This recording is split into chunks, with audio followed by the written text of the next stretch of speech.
Hey there, coin collectors and treasure hunters. What if I told you that a small, forgotten coin sitting in your drawer could be worth a lot more than you think? Imagine a simple 2-shilling coin from 1949, a coin many people overlook, turning out to be a hidden gem with a fascinating story and possibly a surprising value in today's market. Stay tuned, because today we're diving deep into the history, design, rarity, and the current market value of the 1949 United Kingdom 2-shilling coin. You won't believe how much it could be worth today. Welcome to Top Coin, your destination for history, rare collectibles, and the real value behind coins that many have forgotten. Don't forget to like, subscribe, and tap the bell icon so you never miss a chance to uncover treasures from the past. Let's go back to post-war Britain. The year is 1949. The Second World War had ended just a few years earlier. The country was still recovering economically, and everyday life was slowly returning to normal. During this time, coinage remained an essential part of daily transactions. The 2-shilling coin, often called a florin, had been part of the British currency system since 1849. In 1949, King George VI was on the throne. He had taken over following the abdication of his brother Edward VIII. The 2-shilling coin minted during this era bears his portrait, facing left, with the inscription around the edge reading, George of 6 DGBR1 Rex, which stands for George VI by the grace of God, King of all the Britons. This wasn't just pocket change. The 2-shilling coin had real value. It represented 1/10 of a pound or 24 old pence in pre-decimal currency.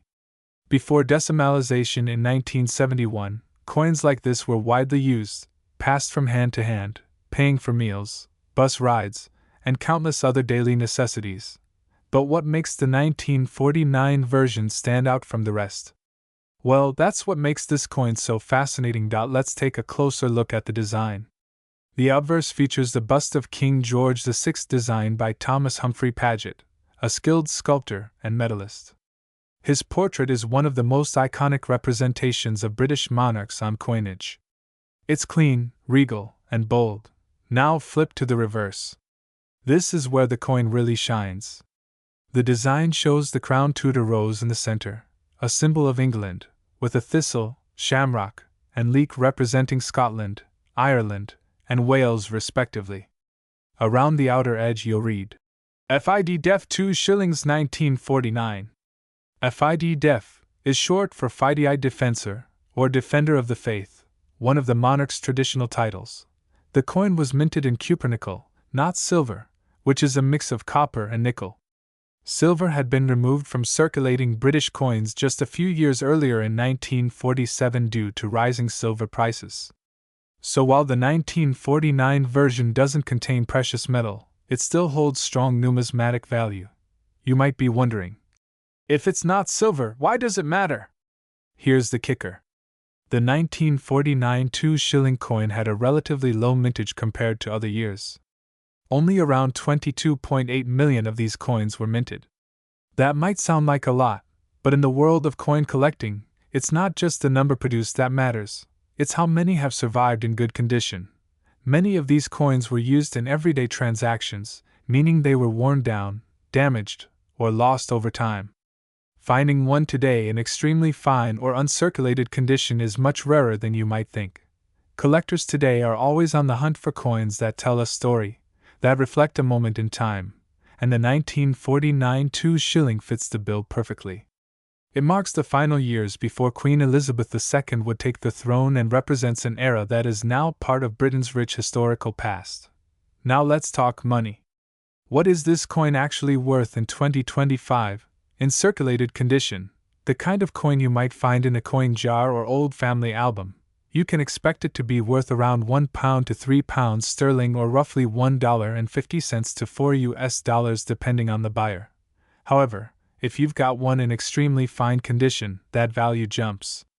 These can go for £5 to £10 sterling or $6 to $12. That's already several times its face value. But here's where things get really exciting. Uncirculated or mint state coins, coins that look as if they've never been touched, no scratches, no signs of wear. can fetch anywhere from £15 to £30 sterling, and in some cases, even £50 or more, especially if graded by a professional coin service. That's potentially $20 to $60 or higher, depending on market demand and the condition. Collectors on platforms like eBay, Etsy, and dedicated numismatic marketplaces are constantly bidding on these coins. And with increased global interest in vintage British coinage, the value may continue to rise. So, what should you do if you have one of these coins? First, check the condition. Use a magnifying glass. Look for clear lettering, strong facial details on the portrait, and a clean, undamaged reverse.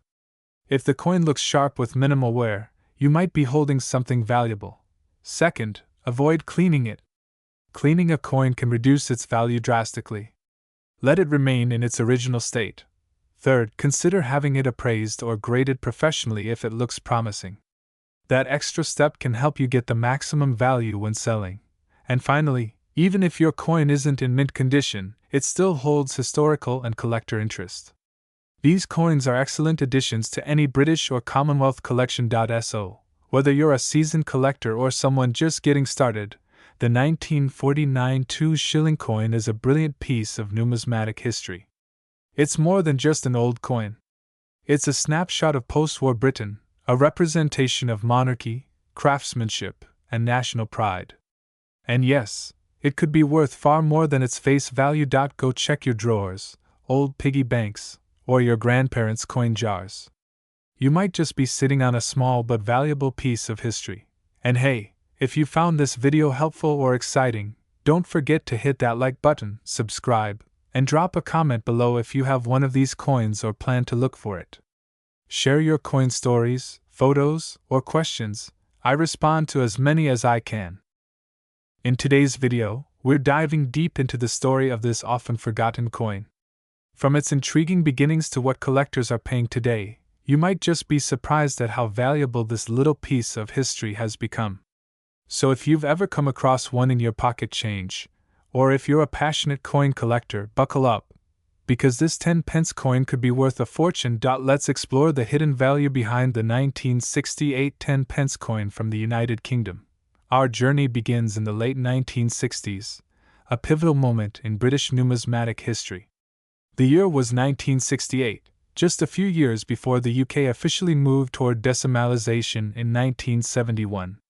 Decimalisation was a major change to the monetary system, replacing the old pounds, shillings, and pence with a simpler system based on units of 10 and 100. The 10-pence coin was one of the earliest decimal coins introduced ahead of this nationwide currency overhaul. But what made the 1968 10-pence coin particularly special? Firstly, it was the very first year this coin was struck, making it a first-issue coin. Collectors always have a special interest in first-year issues, as they represent a turning point in currency history. This specific 10-pence was intended to circulate alongside the older florin coin, which had roughly the same value. So in many ways, the 1968 10-pence symbolized a bridge between the old and the new. The coin featured the profile of Queen Elizabeth II, designed by Arnold Mackin. This was the second major portrait of Her Majesty used on UK coinage and remains iconic to this day. The reverse of the coin displayed a crowned lion, a traditional British symbol of strength and royalty, designed by Christopher Ironside. This coin was made of cupro-nickel, a metal alloy of copper and nickel, and it weighed 11.31 grams. It was also a relatively large coin, measuring 28.5 millimeters in diameter, much bigger than the modern 10-pence coins you see today. This older, large version of the 10p coin remained in circulation until the coin was downsized in 1992. Now, here's where things get really interesting. While the 1968 10-pence coin was not particularly rare when it was issued, over 336 million of them were minted, its value today lies in condition, historical significance, and collector demand. Coins from 1968 that were circulated heavily are often scratched, worn, or damaged. These versions, while nostalgic, don't command much in the market. But here's the key: uncirculated or proof quality 1968 10-pence coins, especially those kept in mint condition, are increasingly sought after. In the numismatic world, condition is everything. A coin in brilliant uncirculated BU, or mint state condition, that's a coin that looks nearly brand new, with no scratches, discoloration, or handling marks, can be valued far higher than a worn one. For example, a pristine 1968 10-pence coin graded MS65 or higher by a professional grading service can easily fetch £10 to £50 or more, depending on the market and the buyer. Even better, if you happen to own a proof version, that is, a specially struck coin created for collectors with a mirror-like finish, you could be looking at £75 to £100 or more in value. Some proof sets from 1968 included the 10 pence, and if you still have one sealed in original packaging, its value could be considerably higher today.